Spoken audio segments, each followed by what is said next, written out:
I will introduce everyone. So first of all, thank you everyone for, you want me to use that or? No, it's fine, right? Okay. So don't start with the stress. So yeah, first of all, thank you everyone for being here, right? And it's fine that we're starting by laughing. That's a good thing. So yeah, before we dive into the panel, allow me to ask one question, right? The first question, who's using Flutter in production? Okay, that's good. That's actually good. That's actually good. Since we are at the Flutter in production meetup. So yes, the goal, I think, for the team, for us, for everyone here is to ensure that we can use maybe Flutter and we see if Flutter is being used in production, and maybe to stay motivated to keep our learning curve moving forward, right? So I'm a Flutter GDE. That means, yeah, I'm being recognized by Google as someone who's using that for a while.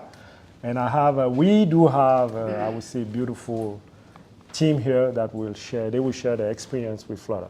So, and please don't be shy, right?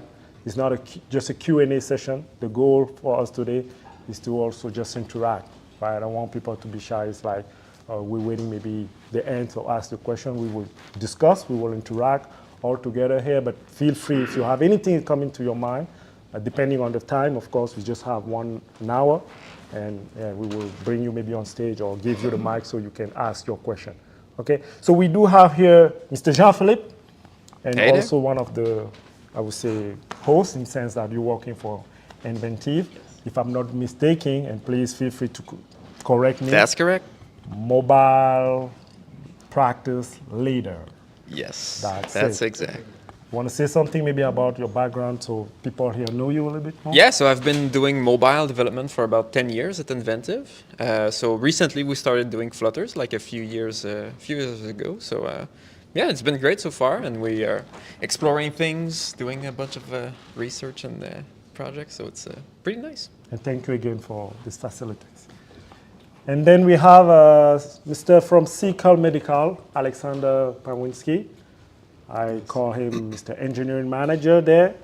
Thank you for being here with us today. So yeah, if you can maybe just share a little bit with the folks here what you're doing at the Secal Medical. Nice. Thank you, Boris, for having me, for having us. I'm Engineering Manager at Circle Medical. We're a medical app that connects patients to doctors, and you use the app to book the appointment. You have the video call of the doctor. The doctor will prescribe medicine, and then he'll send medicine to the pharmacy. You pick up the medicine. And we are just about to adopt Flutter. So Amazing. It's not in production yet, but by the end of Q1, we expect to be in production. Yeah. And so we're going from a native app, and we're starting to migrate towards Flutter. Beautiful. So Flutter in production, not yet, will be in production. So we'll get there. Hopefully. Hopefully. Amazing. You guys think we're going to make it? Amazing. I need some confidence. We just cross fingers. We're going to make it. We're going to make it. Yeah. Okay, cool. Thank you. And also, we decided for this panel to bring also folk who are not really technical, because when it comes to the technology, usually we start coding, we're just looking, I would say, from text perspective. So we're very delighted to have someone who's definitely not a tech guy. So Alexander Gare, so yeah, from, I forget. Recycle Quebec. Recycle Quebec, again. So yeah, feel free to share what you want to share with them. Well, thank you for the invitation, Boris. So I'm a communications specialist at Recycle Quebec, and I act as product owner for the Ça Va Où app that we offer to all Quebecers. It's an app that helps them sort their waste, whether it be waste management, right? Whether it be recycling, composting, eco centers, and all that. And for the past 4 years, we've been using Flutter for the app. And like I came here to just testify to being witness to how much it has improved our app, and what a great success it's been. We need cheerleaders, so that's why you're here. Amazing, amazing. And we have also someone from Expo. We have Nive, so who just joined us. Fortunately, he was not part of the discovery call, but we're very delighted to have you here. Thank you for having me. Same exercise, if you can just a couple of seconds share your background with the team. So my name is Vinny. I'm an enterprise architect at a company called Exfo. For those of you who don't know, Exfo is a company that specializes in building test and monitoring equipment for telecom companies. We also are getting into data centers and those other markets as well. The more, I guess, for those, who if you want to install your internet at your house, like Bell technician will come to your house and they'll have our equipment in their hand. And so we are something that's a little bit different because we are using Flutter not just for our mobile app, but we're also using it for our embedded environments. And so that's a twist that I would like to talk about today. And Amazing. I'm just curious if there's anyone else doing that, because that's I know we're pretty niche, but anyway, it's an interesting story. So It's really good because usually when we talk about Flutter, we're thinking about mobile. We're thinking also about web. For some of you, maybe you know we're talking about desktop. So definitely we will jump into the discussion. Huh?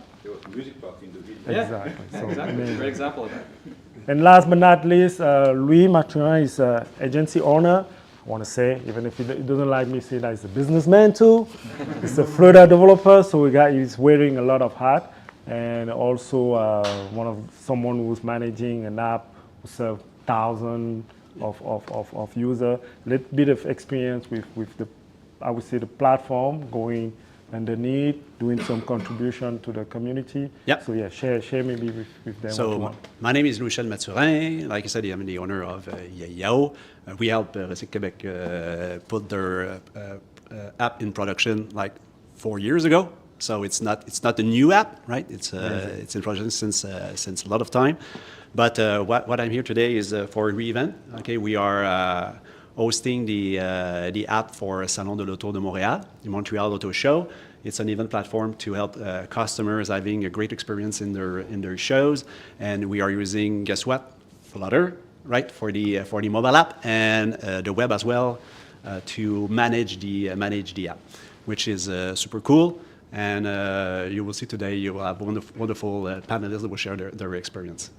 Amazing. Cool. Are you excited? Yes. Let's go. Let's jump into that. Amazing. Okay, so Flutter in production. Can be biased by saying, oh, we're talking about Flutter, but I think the first question from the CEO, the CTO, or also people who are looking maybe to jump into the technology will be why? Okay, it's fine. We're doing the Flutter Meetup. We have some people who already have experience into that. And I would like to start with maybe Alexander, because not being technical guy, and today you've decided to choose Flutter. So the simple question will be, what drove you? What was the decision making behind the scene? Why Flutter today? Well, the first version of the Ça Va Où app was made in React and React Native. And it was sort of like a bare bones, very simple search engine. And at a certain point, we were looking to modernize because we weren't seeing the usage grow or, people actually using it. So we wanted to modernize it and make it more attractive with more features. And we wanted it to be consistent between the mobile version and the web desktop version. So we wanted that same consistency to stay. And so Flutter is what promised us this consistency and these and the options, the more advanced options we could have. And so we went with Flutter, and it was pretty much a big success ever since. So it was really to look to modernize and get ahead of the competition. Really. Get ahead of the competition. Right. For you. Anything related to the return of investment there? In terms of maybe also money, we don't know. Like Well, you invest. Recyc Québec is a state-owned company, so it's there's no profit to be made from Ça Va Où. So we have the money to develop it comes directly from the government. So it's really to help citizens to get the information out there to sort better their waste. That's amazing. So that's pretty much it. Yeah, why am I asking the question? Because usually as a tech or in the company, we might be driven by some decision that is not really I would say, good for the technical aspect, right? So here it's not about money, it's not about making a profit, was choosing the best technology for your use case. Exactly. Ensuring that, yeah, you can build exactly what you want for the customer. Right. So that's why I was asking the question. That sound good for you or not? Amazing. Something you want to piggyback maybe on what Alexander just said? Fine. Good. So let's jump into something a little bit more challenging. So Alexander, I will ask you a question. All right. Okay. You talk about we cross finger for you. Hopefully your application will be in production. So tell us a little bit more about the architecture when you design your application. Yeah, what technical choice you made, the modularity. A little bit. Yeah. Well, it's funny because we come from a native space, right? We had an iOS app, an Android app. We started the team, only had 3 developers. Now we're at 7. The company's growing fast, and I'm going to go a bit away from the architecture for a second, and because one thing I wanted to bring to this audience is like we're adopting Flutter to change the way we work. Man. The way we were working before, it didn't scale. So we had a small team and we had a few PMs. Now it's a bigger team, lots of PMs.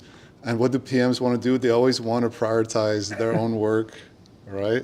And so I got to a point where I had a sprint board and I had 3 PMs coming to me. And I want to do this, I want to do that. We're trying to manage the work, and it just became like unsustainable. And so what happened is the company changed the way we manage work from like what I would say platform-based teams, so mobile and web and backend, to what we call pods. So pods are like, patient or payment or sign up, right? It's more of like a company-based goal. And so you'd have devs from like mobile, web, and backend all in the same squad or pod. And in order to do that, we couldn't afford to have 2 mobile devs per pod, right? 1 Android, 1 iOS. And so what happens is we had to find a hybrid solution, a cross-platform solution to kind of handle that. So that we could have 1 dev go on 1 pod. And that's why we started looking for cross-platform. And the reason we went modular, I'll go back to architecture, is we're working with legacy code. And I think one of the trickiest parts of iOS and Android is navigation, right? I mean, navigation on iOS is very tricky, it's very finicky. So what we're doing with Flutter is we're creating modules that, basically Flutter view controllers, and we're plugging them in and we're replacing 1 screen at a time. So we're going to start with 1 screen, convert to Flutter, it works, cool, move on to the next screen, and so forth. So this strategy kind of reduces the risk of adopting Flutter, and the rest is story for the rest. That's it. Do it progressively. Amazing. So, if anyone's struggling out there with native, there's hope. Any PM too in the audience? Any product management? No. Cool. Okay. No, I don't have anything against them though. I like working with them. That's why I'm asking the question. Yeah, you touched on something about the team, the way you organize, and I think maybe there is also an impact on the productivity of the team, right? So maybe Louis, if you want to share a little bit with them, the way you're working today, how do you see your choice of taking Flutter when you build your application? How do you see that impact the team productivity? Yeah, but Alexander touched it a little bit, the size of the team.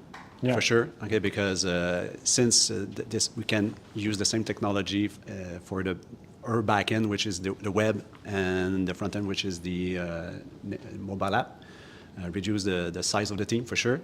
And when the learning curve of the team, so when they learn something on a specific portion of the application, they can reuse this knowledge on the other part of the product as well. So this is super useful. And as well, let's say the UX guy, okay, the designer. So it's for them, it's super easy to understand. When they understand what are the kind of widgets we can develop with Flutter, So for them, it's super easy to design desktop or mobile screen. When you just said, I have a question for them. Yeah. Which kind of application are you building? If someone wants to share with us, mobile, web, desktop, mobile, something else. So only mobile for now. Out of the above, one code base.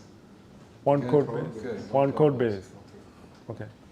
Desktop, I'm working with Vinay. You're working with Vinay. Embedded system. Amazing. Embedded system. Something web? No. Mobile and web. Mobile and web. So, but what you will see when you develop mobile and desktop, so the only thing that will change is this is the same code base, yes, but you need to take care of the screen size, right? This is not the same experience when you are on web and mobile, but the way you structure your code, it's super easy to adapt to the different platform. Amazing. So yeah, she's raised her hand. Please go ahead. Do you work the same way You want me to? when using Flutter? When you're coding for desktop than when you're coding for, let's say, mobile? This, Is there like a different way that you would change for one and to the other? So yeah, I would just maybe repeat for people who's watching online. So she's asking if they're using the same way, the same approach, the same technical approach when they're building the app for back end and front end. That's what you're asking actually? Yeah, do the no. teams basically just work the same way for a product that will go for desktop? Oh yeah, okay. Than for a product that goes mobile, or do you have to, let's say, adapt? I cannot Okay, say. so she's talking the device actually, when you definitely. switch from device. I cannot say 100% of the time is the same thing. It's not true. Okay, it's depending on what you are trying to achieve on desktop. Like usually on desktop, it's mostly like a table, that kind of stuff. So usually on the mobile, you're not showing the data in the same way. Okay, it's not always the same, but let's say 80% of the works is almost the same on mobile and desktop. In terms of UI, in terms of designing the UI, not the backend. Okay. I would say there's also architectural differences that you have to consider as well. Depending on what platform you're deploying to, you might not necessarily organize your application the same way. You might not put the responsibilities, structure them the same way. Depending on how, like if I take our example, on our mobile app, obviously it's all self-contained, but when we deploy on our embedded systems, we take advantage of the fact that we can have a front end and back end running. So we use a client server architecture there. And so our business logic is actually pushed out of our front end. And so the Flutter app actually becomes quite a bit thinner in that case. So it depends on where you're deploying. I think that you different environments offer advantages and disadvantages, and you're going to have to take advantage of those opportunities depending where you are. Amazing, Vinay. So just continue on that. Since you're using Flutter for the embedded. Did you want to say something? We have a hand up. Oh, my bad. Yeah, I just want to jump off what you said right there. Like, that sounds like, I'm not a Flutter dev, I do native, but that sounds to me like you're gonna, don't you end up sometimes with like a lot of logic for different, that is platform specific inside the code base, which like overlaps on all the platforms? You see what I mean? Like the classic case where you're going, if I am on mobile, then do this. If I am on desktop, then do that. And how do you like go around that? Yeah, so I think it's a mix of different strategies to try to avoid those things, right? So if I'm talking about the front end specifically, then I'm going to want to decompose my widgets as small as possible to really get them to the point where I can just pick a group of them and say that goes there. And the same group is applicable here, but maybe it's slightly different group on a different platform. That way I don't have ifs, I just have different regroupments of widgets. But the widgets themselves are still self-contained, they still do the same thing. And that's how we kind of circumvent it.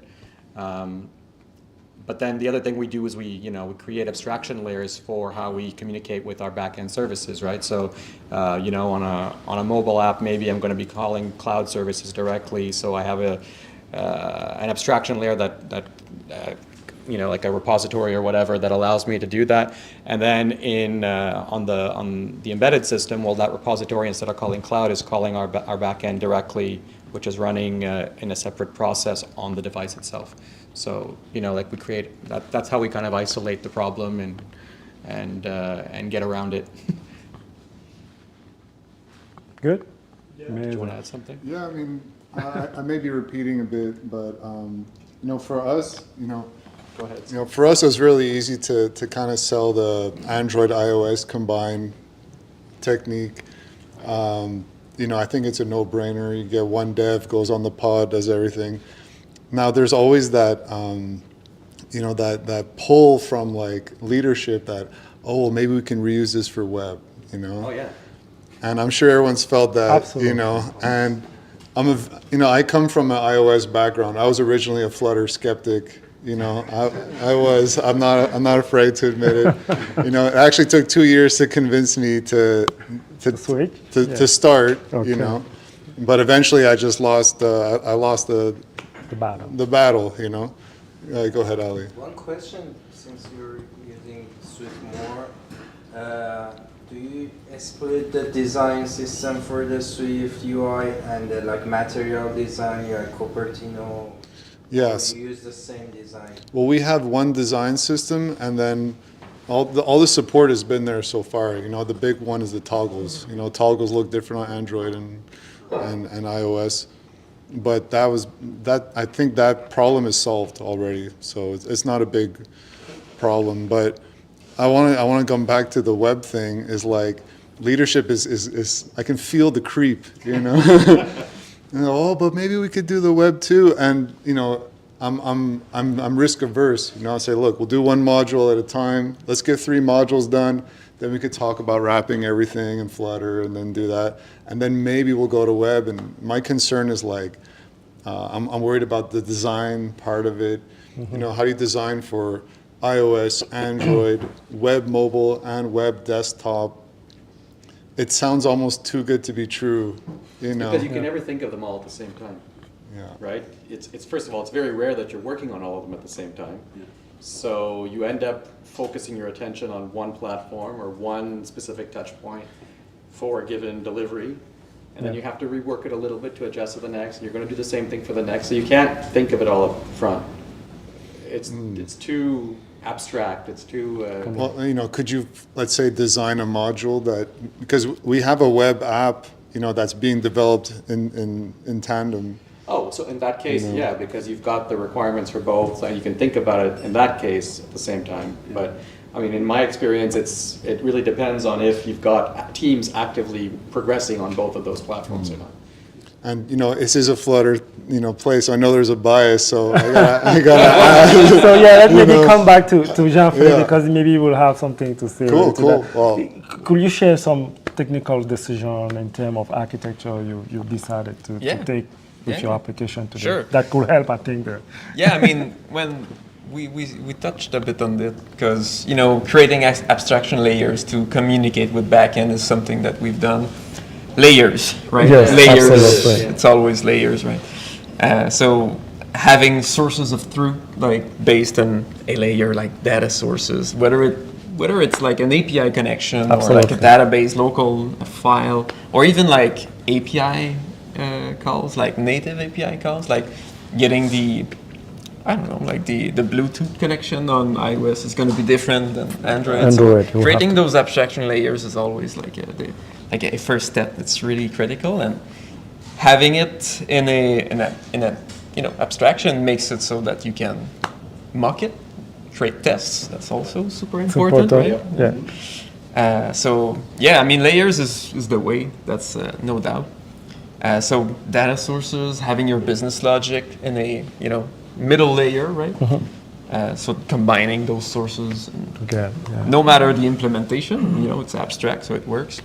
And then on the other end of the spectrum, you've got your UI, and then maybe the state of that UI. So that's always something that we strive for, and we crystallize those, decisions in a template. So what we do when we create a Flutter app is we start from a template that we've made, right? It's open source. We can, share it. It's on GitHub. Even pub.dev, like it's a CLI tool, you can generate your app. And all those, base decisions are already taken, right? So you can start from, not from nothing, right? So, I mean, that's always a step that, accelerates development as well. So having, that structure built in and, it really helps. And if we talk about the size today, how many people gravitate every day around those, I would say, those practice that you put in place? Yeah, so we've got several squads or pods, right? We've got a variety of teams. So right now, I think we're 4 teams, right? Amazing. Team size varies, right? So in my team, we're like 4 developers, but in others, it's a bit more. So in total, it's, I don't know, like a good portion of the company that, touches on Flutter. So, and we do like mobile and web with Flutter, depending on the project, right? And so it's a good portion of the people, yeah. We're at 25 mobile developers. It's amazing. And all those mobile developers, do they have experience in Flutter before? Or was like you just, let me, I'm trying to see how to phrase it. Is it like they were Android developer that you convert to Flutter, or iOS developer you convert to Flutter? Was like just someone who joined the company and you train it to Flutter? It depends on the individual, but really it's more like a cross-platform development. And we started Flutter not so long ago, but it's not that different from what we were doing before. So it was pretty easy to adopt. I think like minimal training really, and it was it's good technology. It's easy to pick up. Okay. So yeah. Yeah. Why am I asking the question? Because usually when I think you can relate to when we doing some conference, we meet students. The first question is like, okay, am I good enough to start building with Flutter? Do I need to learn Android first, or do I need to have a background with iOS? So that's why I'm asking the question. I think you're in good position today to say, okay, with minimal training, that's what I heard from you. Boom, you can quickly start working with the team. You don't need to have a lot of experience with Android or iOS. That's my understanding of what you just said. Yeah, exactly. We most of the devs that we haven't like learned Android specifically or iOS specifically before doing mobile development, and just as a first step going into cross-platform, like it works fine. Amazing. I would say that's sorry. Go ahead, guys. I have that exact same reason for the embedded space, right? I mean, we are hiring Flutter developers that are used to the mobile environment, and we're asking them to code applications on embedded Linux, and they don't need to know very much about embedded Linux, which is, yes, there's a basic understanding that, they might have to learn, but the details are, hidden from them, right? Which is something that's really advantageous. And like you said, it gives us that flexibility in teams, right? That we can kind of move people around. If we need to help one team out, well, then they can help and then go back off. And there's a lot of flexibility that brings to the organization. Sorry, go ahead. No, it's fine. I'm learning too while I'm here, That's why we're here. And I think based on what you guys said, I know it's recorded. Like, I think the leadership will call me ask me about web, so I might as well, suck what I can out of this time. But we're working with like view models and views and models like that. When you do web, that's very kind of mobile paradigm. When you do web, is it kind of like that too? And my question is like, would a web developer be able to use Flutter, or do you need to have that kind of that class-oriented, object-oriented background? Maybe before you answer, I would like to ask to them, who jump into Flutter coming from a web background? You want to give your feedback? Yeah? What I understand with Flutter, for web development is there is limitation. When you talk about referencement or SEO, sorry, I don't know how Flutter is not, don't have tools in order to handle that. Okay. In order to help you to have better referencement, better SEO. But SEO, yeah. Okay. That's what I understand so far. So aside of this, I don't see any limitation for Flutter web. But maybe it will change in the future. I don't know if there is, if they want to implement new things to help people on this kind of issue. So yeah, maybe what I would refer to, what you're just saying here is like, no, I have mine actually. Yeah. So if I decide tomorrow, I'm a lucky one. I'm a lucky one. I'm the lucky one. So if I decide today to use Flutter, and particular Flutter Web, to build a public website, for sure I won't take advantage of the SEO. The search engine won't find my I would say website. So the question is Flutter designed for the website? I don't think is really the case today. So that's actually no. I can say that even if I'm not biased, I can say that. Go ahead, please. For web application, that's why I say. Exactly. That's where I was going actually. So yeah, it's not really designed for the public website. For web application, rich internet application, that's exactly why you want to use Flutter Web. But we have also someone with a web background, so just to give him also a space. Actually, I have the same kind of feedback as you said and what Mathieu said, but it just brings me to just have a question. Go ahead, please. To like someone who's a manager or Mathieu, who have teams, or Louis Michel. Does that mean that Flutter is just on the mobile and then web apps, not websites? And then everything else that goes into a website, like a homepage, you just have like someone who does like React with you. How does that get to be managed with you? There's many aspect there. Okay, now we'll talk a little bit like a CTO. I'll take my hat off a CTO. In terms of decision, it's really tough. It's really tough there. So let's say we're starting a new project, right? And that's where we're going to bring the PM team into the mix. In the beginning of the project, usually we don't really know, right? Let's be fair, we don't really know. And we decide, for example, okay, the project will be only for our end user on the mobile phone. So now I'm going to talk with the CEO, and the CEO is going to give me his number. It's like, that's how much we're going to put on the table. And the PM is dreaming. The PM is dreaming in the sense that, yeah, that's what he want to do. That's why he's here, to dream, to dream big about a project. So you start thinking like, okay, maybe tomorrow we want to have desktop, or maybe tomorrow we want to serve the web. We don't really know. Let's take, for example, we see how the ChatGPT roll out the app, how Perplexity roll out the app. They come and say, oh, now we are available on the desktop. Boom, we are available on the web. So the way they're shipping the product quickly, you need to think at the beginning, are you sure you want to go this way? So if you have already that kind of dream in mind, maybe you want to go with a cross-platform app. Otherwise, we'll start to rethink a little bit and say, okay, we've done that investment in the mobile. Okay, how are we going to do it in another investment in the web? My CEO will tell you, no, I'm not giving you my money again, right? Because you're going to start pitching again that you need to build a web application. But if you took from the start that choice, you're going to tell him like, look, just give me a week, right? So it depends, it really depends. But I'm just take my CTO hat to say, okay, if I want to sell that, have the team giving the buying, saying, okay, we're following, and also the company, the leadership saying we want to invest, taking a cross-platform approach will be a good choice there. But I'll let you guys, if you have another thought on that. Good response. You might have some thoughts on it. Yeah, I wanted to jump in with a little question. Absolutely. I want to say something to what he says. Yeah. Well, you also asked, like, how do you manage it? Yeah, how do you manage it? Yeah. Right? Like I have a web background, like for a few years, and then I'm learning Flutter, like it's been like a year. So it means like your project is mainly on mobile.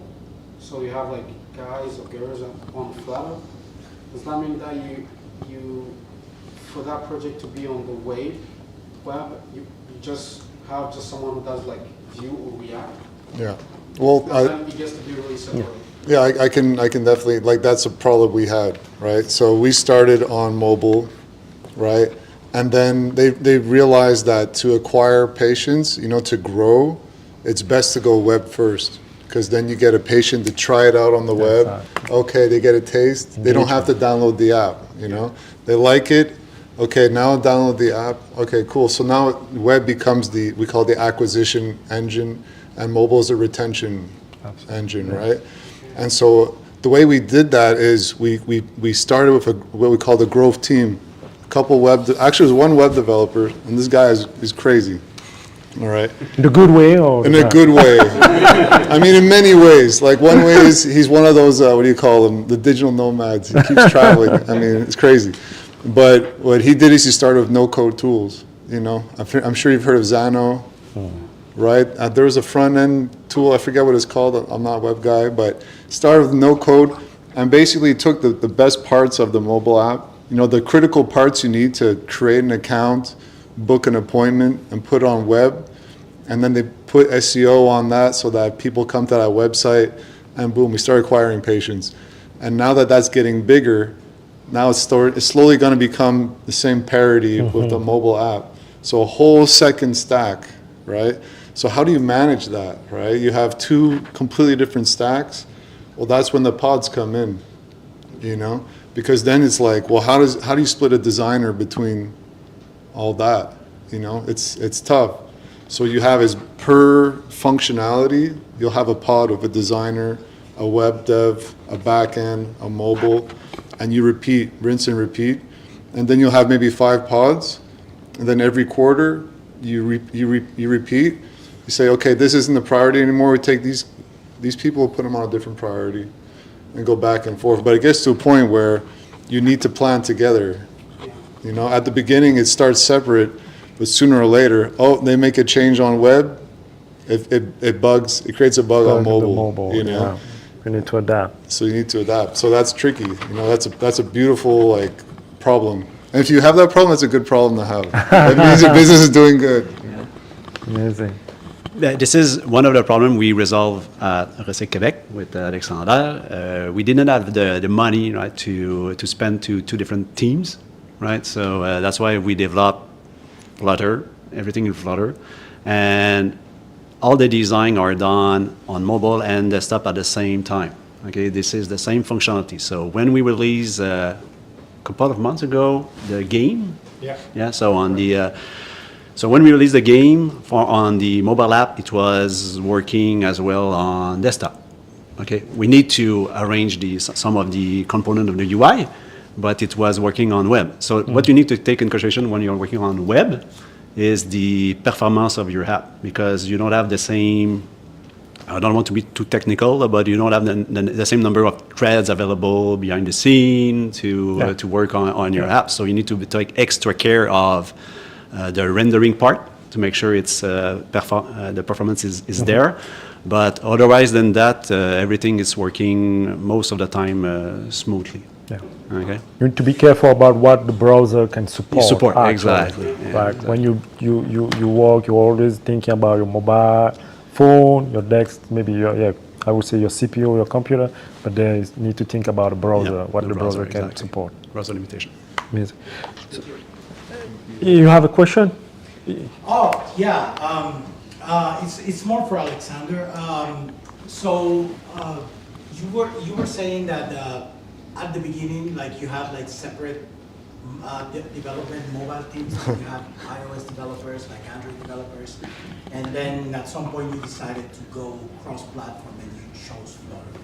So my question is basically, what did make Flutter go on top? Because there's other solutions around that provide like cross-platform functionality are around like the same target. So what was the defining factor for choosing Flutter? Yeah, I think we all have a different answer. Yeah, exactly. You know, but to me it was about. Don't tell them that you call me though. Tell them. Well, to me it was listen to the team. You know, because at the end, you know, I come from native. You know, I'm hardcore iOS. I believe that no cross-platform can deliver as good an experience as native iOS. I'm just kidding there, but to me, all the cross platforms in terms of like the UX, you know, React Native versus Flutter, I think is probably comparable. But it was the devs who kept telling me, "Hey, we think Flutter's getting good. We're liking it," you know. And it got to a point where I was pushing back, and then I had the whole team was like, they were against me, you know? So I said, look, I got to step back. You know, it's not about me, you know? I got to put my ego aside and listen to them. But I think it's community.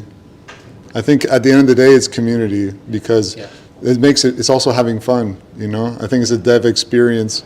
So to me, that came first. Then we did a proof of concept. You know, it passed our benchmarks in terms of performance. So it was easy. I think maybe, guys, you also have, I think that question is for all of you now. So go ahead. What I would say in our case, like I was saying, because we were doing it for embedded 2, our embedded devices have a shelf life, or like they're in our customers' hands for several years, right? Like it's 5 to 10 years usually in a lot of cases, right? So we have to make sure, like when we choose a technology, that we're willing to stick with it for a while. And so we went through a pretty good evaluation process. And, you know, at first we were actually considering even just using web technologies as our front-end tech. And the performances weren't good enough on the embedded devices we were looking for. So it was really the combination. I mean, I agree with you when you say community, like that was really high on our list. But it was also the combination of being able to provide, you know, a really great user experience, but also a really, really efficient dev experience, and at the same time offer really great performance. Because I think that's like that trio of things is what sold us on Flutter. Like, because you can get 2 out of 3 with almost any of them, right? But you know, a lot of the technologies that say they're cross-platform, try them on embedded Linux. There's not many of them that actually work in that specific environment. So it was something special for us, and that was really what sold it for us, is that combination. You mentioned that when did the project started? Because you talked about long-term vision. So how did you figure out, oh, this is a good solution long-term? Because Flutter is very young. So Flutter is very young, and we did the evaluation 3 years ago. So, you know, like we were prepping for a new platform that we were going to build, and we did the evaluation then. We've been working on it now for almost 2 years. And the release, there's the first release that we're having on this particular product is going to be this year, and it's going to have a life of probably around 7 years. So. Good choice. That's what he's saying. Actually. So yeah, at Inventive, I think the thing that I heard from you is like you have mobile developer and you have many customers asking you to build a app. So just to piggyback on that question, what is your process internally to choose between Flutter, Android, or iOS? Right. Yeah. Well, in the case of Flutter, it just made sense, right? Okay. With the popularity growing, like it just like good community like, too. Okay. It didn't make sense to not go with Flutter, you know, at least a little bit. Like we need to know it. You know, like we have to build our own opinion of it, right? Absolutely. So it was really important for us to, you know, start doing Flutter projects and, you know, try it out, explore it, like test the limits, all of that. So. Yeah, it was just like a logical choice. And when a customer comes, if I come with my idea today, what is your decision process actually? Or you just like, okay, now we're going with Flutter? It really depends on the customer, right? The use cases, the technology that they use, right? All right. Sometimes they have a preference, so we'll go with a technology or another based on their preference. The preference. Sometimes they have also a development team, you know, on their side that would like to maybe take back the project at some point, you know, in some years. So they, you know, they come with some preferences or like the really clear specifications. So it's another, you know, factor that we need to think about. Amazing. Yeah. Anything you want to add on that? Good. Oh yeah, go ahead. Please. I do believe that when you're using the language, it comes with advantages and challenges. What were the challenges that you've encountered when you developed with Flutter? So now tell the truth, guys. Everything was good. Everything was nice. Now we want to know, when are you angry? Right, that's basically what you're saying, right? You want to start, Alexander? Yeah. What is the challenge? I probably have the least experience in here, so I'm sure I have my share of challenges to face. Yeah. You know, I haven't seen many challenges yet, but we haven't released yet. Okay, so, cool. You know, That's basically what we were talking about, right? Go, Louis. Let's go. The challenges we faced, let's say, years ago is the platform. It's a new platform, right? And there is a huge ecosystem of packages around Flutters. So, like 3 years ago, which package you need to use to include in your project. So, is it Block, River Pods, or whatever? Okay. So, choose the right one was very tough at that point, and we make some mistakes at some point because sometimes you can choose a plugin that will not be supported long term. So you need to take extra care of what you're currently choosing. But right now, the good news is a lot of years have passed, and now there's a lot of, let's say, no-brainers. Okay, in the packages you need to use, you just need to know them. Okay, and you have also different kind of options. So depending on where you are coming from. So there is a lot of people are coming from native or React, or they will like better some packages. They are more, let's say, written the way they are used to work. So let's say in the state management portion of it. But that's a lot of struggles to choose the right one. Okay, usually the newbies on Flutter, so they go on pub.dev. They see a package, they see the example working, and they just pick it up. Okay, say it's working. Yeah, I got my goal. But the thing is, you need to go a little bit deeper. You need to go to see if the repository is active, how many bugs they have, do they resolve it, are the maintainer are accessible. Okay, and this is a good thing to talk about. So let's say if you want to choose the Autoroute package, you can talk with Milad Akiri, which is pretty accessible. And at some point, I need some to have a specific feature developed for one of our customers. But if you are not able to discuss with the maintainer of the package, this can be a challenge, okay? Because some of the libraries, you try to talk with them and they do not respond. So this is where the struggle is. Not with the code itself. Flutter is pretty stable, but it's more the ecosystem around it that you need to take extra care. So we're just going to add there, maybe if you didn't know, the project is open source. So when you talk about a community, it's like, okay, you pick a package, but someone is maintaining that during his free time.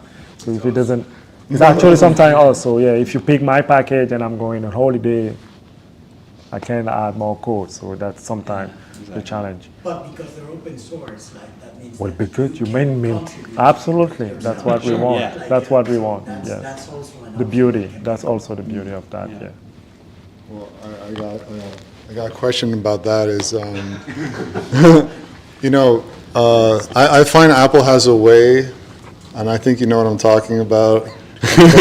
Control? To try and choke you, you know what I mean? Like, for example, Cocoa Pods, you had a pod that works. Oh, Apple makes an update. They say you have to support this version. The Cocoa Pod gets wiped out,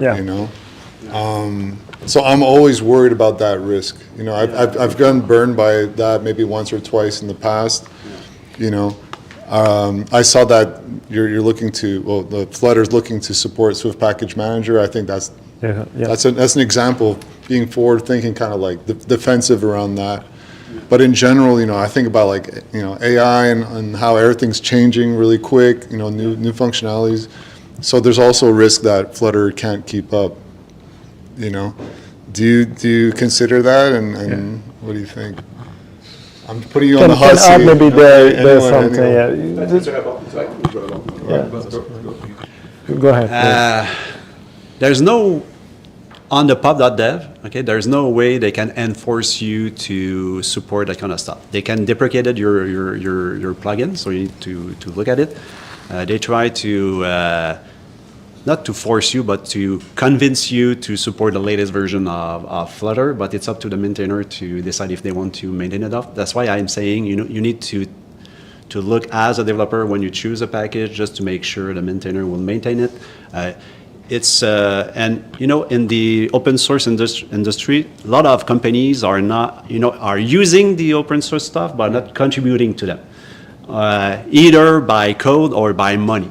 Okay, so one of the way you can defense, a portion of the defense is to contribute to the package, like I said, either by giving them just a little bit of money. Okay, and I try to convince all my customers to support the package they're using, because they're using free software, right? So when you're using free stuff, you can pay just a little bit for that, and this is gonna help the ecosystem to keep it up and survive.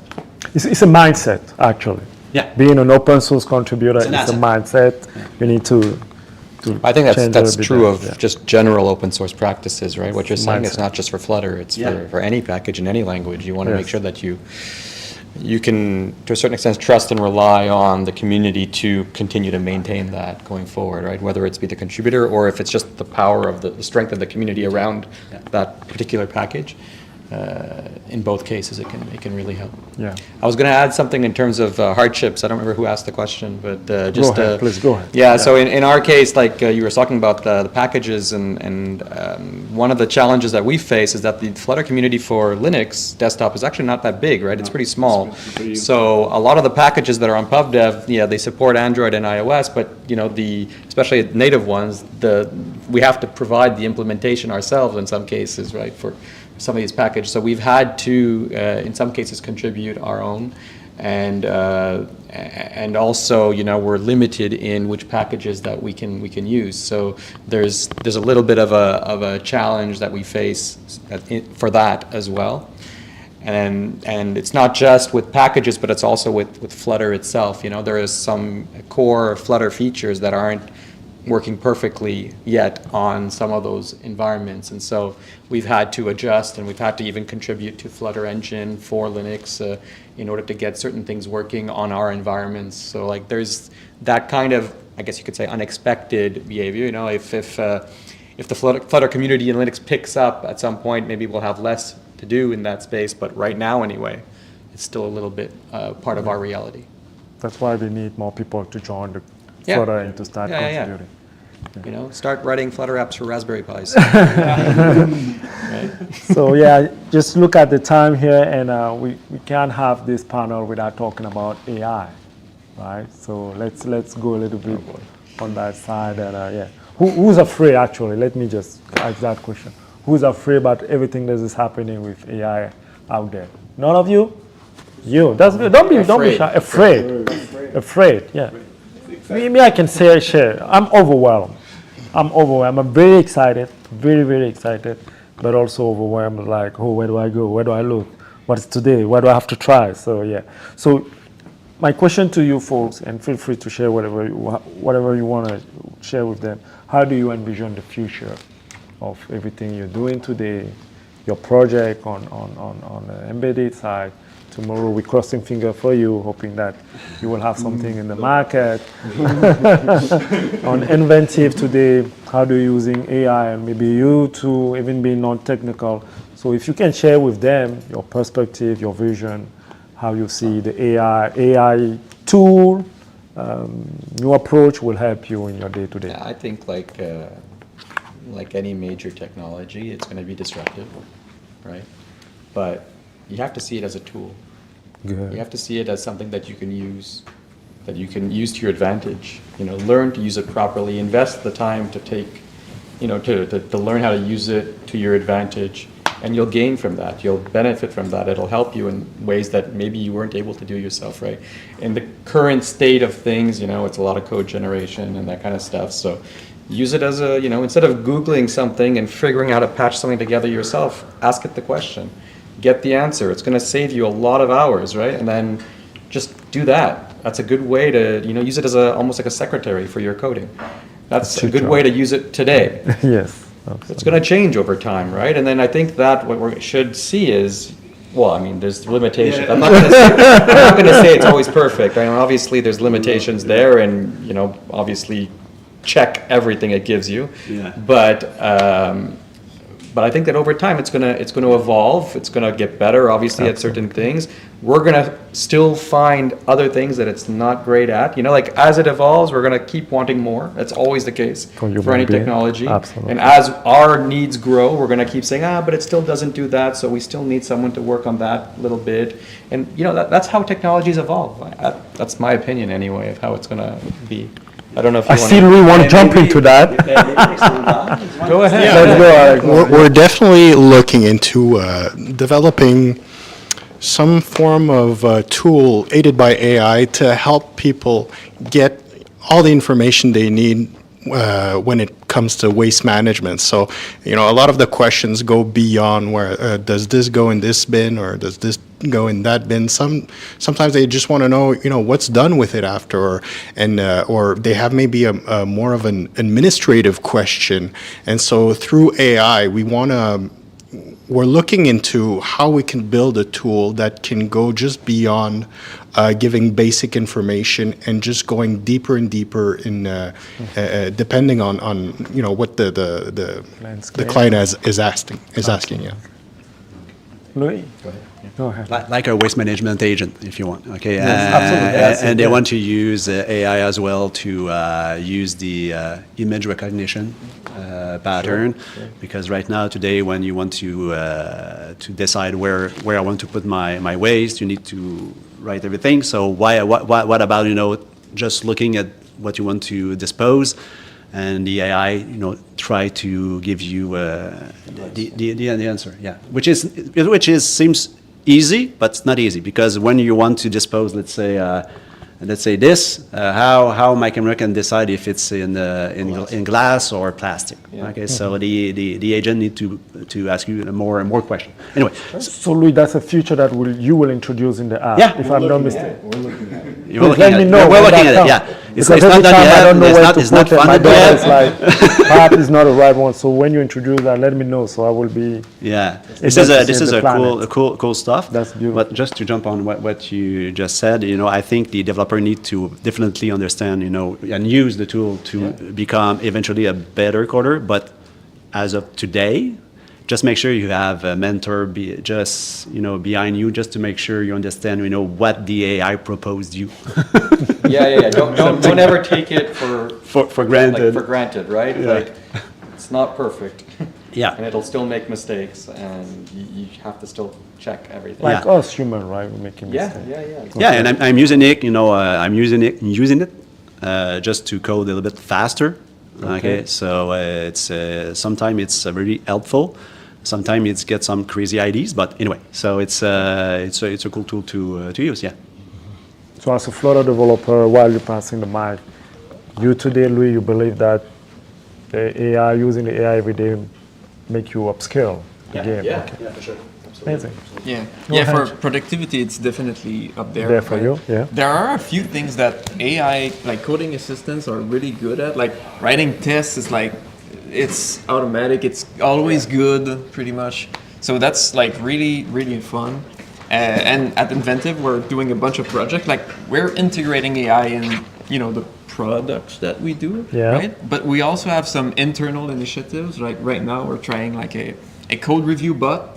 Right, that checks your code and, you know, pushes the discussion a little bit further, right? You know, forward. Like, hey, did you think like doing this? Like, and it's pretty cool, right? It's pretty novel. So things like that. We've got another one that you know knows about internal policies. Like when is the next holiday? Like when it like things like that. So it's pretty cool, right? So yeah, in terms of productivity, of course, like coding assistants, it's way up there. Alexandre? Yeah, I mean, we use a code review bot, and I haven't been very impressed with it yet. But I mean, AI does impress me. You know, in terms of features in the app, one thing we do is we use it to, we record the appointment with the patient and the doctor, and it creates a summary for the doctor. Wow. And this is crazy because here's what doctors do in the US. They'll do 20 appointments, they'll memorize everything, and at the end of the day, during dinner, they'll write out the notes. This is what they do. This is for real. So imagine, and so, or they're in the appointment, right? They're talking to you, and they go, and they look and they type the note, and imagine it breaks that human connection with the doctor. You're supposed to like feel like they care. Well, imagine the AI just writes the notes for you. Yeah. So number one, less mistakes, right? It remembers everything. Number two, you can actually have a real connection. So I think AI is, I like to think about it like that, you know? Oh, AI generates a code for me? Cool, I have more time to pitch ideas. What's gonna be more, you know, more value to the user and all that. You know, what else I wanna say? I can't remember, but. Just maybe one you remember that. Yeah. You said you were afraid, so if you can maybe just tell a little. I'm afraid of it, but go ahead, please, yeah. I've been using AI as a co-pilot, for example, to aid me as I'm developing, so I'm not that against it. But I'm sure you've heard of the news where Mark Zuckerberg said that Mid-level? The mid-level. Mid-level engineer. This year, an AI that's as good as an intermediate developer. Yeah. If that actually happens, don't you think that as developer, our job would be maybe not at risk, but certainly completely different? Yeah. Right? I definitely think it'll be different. Yeah, it'll be different. And you know what's one joke I like to make is the PMs are the devs of tomorrow. Because the PMs write the ACs. Right? And if you're really good at writing AC, which is basically an AI prompt for a human developer, if you can write ACs good, you know, the AI will generate the code. So brush up on your PM skills. You know what I'm saying? You know? But it becomes another form of code, right? Because as a user, you know, as a patient, I need the badge to show that the insurance is valid in order to know that my appointment got booked properly. It's just another kind of code, you know. Code is just language, you know. That's how I see it. That's amazing. You know, and if anything, it's going to be a productivity boost around the world. You know, people who couldn't code, well, now all they need to do is write ACs. You know, and now it's so. But the skill is to do it well. Right? To do it well. To write the ACs well, and that'll become a skill. Yeah. Right. So that's how the technology will evolve. Like maybe you won't be writing lines of code as much anymore, but maybe you'll be doing this instead, and fact checking and making sure that you know you're defining the boundaries of what you want it to build for you adequately, right? It's more about that and putting in place the limitations that the sandbox you want it to work in, and less about you know the lines of code that come out of it. Yeah, and I'll say another thing about PMs, like, you know, what's better than a PM is a technical PM, right? A PM who has experience with programming. You'll be really good. So, and the inverse is that the devs will be the PMs of tomorrow too, you know. But anyway. I think we already have a title for the next panel, actually. So yeah. We got another. Yeah, let's go. Maybe we close with that. Okay. Last question. Go ahead. Not really a question. I was just going to give my example because before becoming a developer a few years ago, I was doing translations. I did that for a decade. And I saw that shift when in the beginning everybody was laughing at Google Translate. It was really laughable and it was a joke. But then a few years on, no one was laughing anymore. And then there came a pushback from the translator community because they were getting afraid for their jobs. And I saw that shift in the industry where you go from translating as usual to going to just reviewing code. Reviewing text already translated by the computer. So, and there was a pushback around that, but now everybody's integrating that because it's just the standard of the industry. So I can see the same happening with coding where you become more of a reviewer. And I think the challenge will be at one point, how do we get people to become good reviewers if all these jobs are wiped out by AI because it's so good at coding. That's one thing. And also I think it is both exciting and scary at the same time. And I think it's going to depend on, I think there's going to be a natural evolution where it's going to transform into something else, the job of developing, and it's going to depend on each individual how they are able to adapt. I think it's going to be sort of a musical chairs game where some unfortunately will be left out and some will be able to better adapt into the shifting paradigm. And it is scary, like it's it's going to depend on you how you adapt. Depending on us. The future is on No, our you have to hands. also consider the new opportunities it'll create, right? Yeah. Don't only think of translations, and You want me it to didn't stop? wipe out the whole You want me to industry stop? because Yeah. there was also a lot of content needed to be translated at the same time. So, but it did create a huge shift. So, Yeah. and there's always going to be sectors where you can't have everything done by AI because there's a lot of responsibility behind it, like medical or. But other stuff that's very repetitive, that's completely different nowadays. So just looking at the time, and yeah, thank you for all those insights. And I would like to say, yeah, huge thank you to you panelists, and thank you for everyone. I think the exchange was very, very enriching, interactive too. So yeah, I think we already have a title for the next panel, Flutter with AI. I think that is really the name maybe. And yeah, thank you for Flutter Montreal, the organizer, and yeah, that's it for us. Thank you. Right?